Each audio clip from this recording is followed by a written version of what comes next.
Masakit na ba ang ulo mo at butas na ang bulsa dahil sa sobrang mahal ng gasolina? Ipatulak mo sa mga pasahero na ayaw magdagdag ng ambag para tanggal ang problema. Hi guys! Welcome to Buddy's Trip.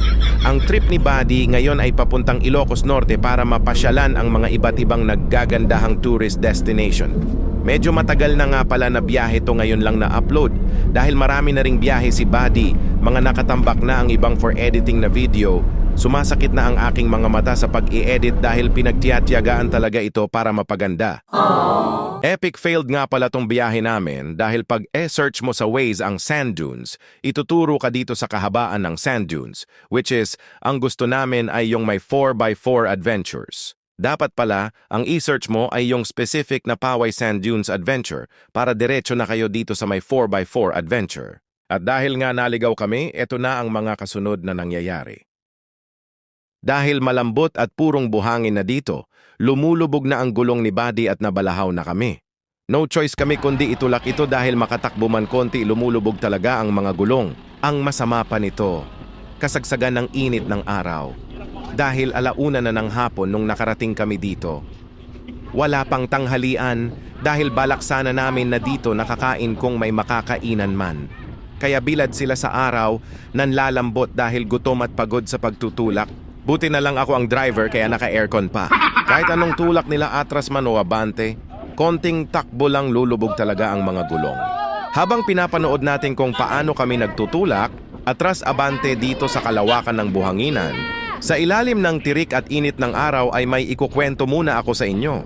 Naalala ko tuloy nung bata pa ako. Nung inutusan ako ng tatay ko na bayaran ang aming bill sa Meralco. Nung papunta na ako para magbayad, napadaan ako sa isang mall na may pinaparaffle na puting kotse. Ang ginawa ko imbes na bayaran ang aming bill ng kuryente ay bumili ako ng ticket at nagbabakasakali na manalo kami ng puting kotse. Pag uwi ko sa amin ay ikinuwento ko kay tatay ang nangyari. Noong nalaman niya na ganun ang ginawa ko ay bigla siyang nagalit at binugbog ako dahil baka kami ay maputulan ng kuryente. Dahil sa sakit at lamog ang katawan ko, natulog na ako.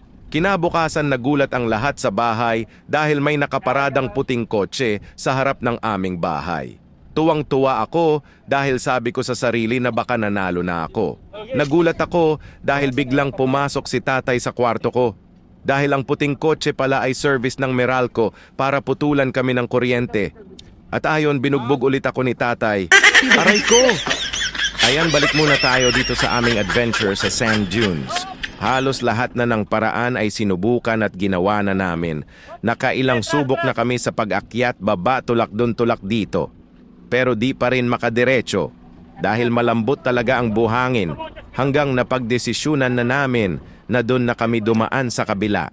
At dito sinubukan ko ng ebuelo para baka sakaling dediretso na si Buddy hanggang makaakyat. Pero wala ganun pa rin, tatakbo ng diretso kapag patag, pero pag may paakyat na lumulubog talaga ang mga gulong. Hanggang nainis na rin ako at nag-walkout na. Dito naghanap na ako ng paraan kung paano kami makaalis. Nagtatanong sa mga lokal baka may kalabaw na panghata. At sinabi nga nila na may traktorang nagbubungkal ng lupa para taniman ng mais. Pinakiusapan ko para matulungan kaming makaahon sa buhanginan. Pero nung hinila na ng traktora si Buddy ay lumulubog din ito. Paktay na, dalawa na ang aming problema. Kahit malalaki at malapad ang gulong nito ay lumulubog din dahil may hila-hilang van. Ginawa ng driver ay nagatras abante na lang para makaahon sa paglubog dahil malapad naman ang gulong kaya umobra ito. Nakailang balahaw pa rin kami kahit hila na kami ng traktora kaya inalalayan na lang sa pagtulak para kami makaahon. Naikwento nga pala ng driver na hindi lang kami ang naligaw at nabalahaw dito, kundi marami na. Paano naman kasi may karatula daw dati para wala nang maligaw pero nawala? Nung nakaahon na kami, binigyan ko na lang sila ng malaking pangmeryenda para sa abala sa paghatak kay Buddy. At pagkatapos ay ito na ang hitsura ng mga nagtutulak sunog sa init ng araw, sabi nga ni Raymond ay pagudpud. Nung nakaalis na kami ay nag-uusap-usap na kung pupunta pa ba sa 4x4 adventure o hindi na. Marami ang nagdesisyon na wag na dahil siguro sa pagod at mga gutom na ang lahat. Pero kinumbensi ko na lang sila.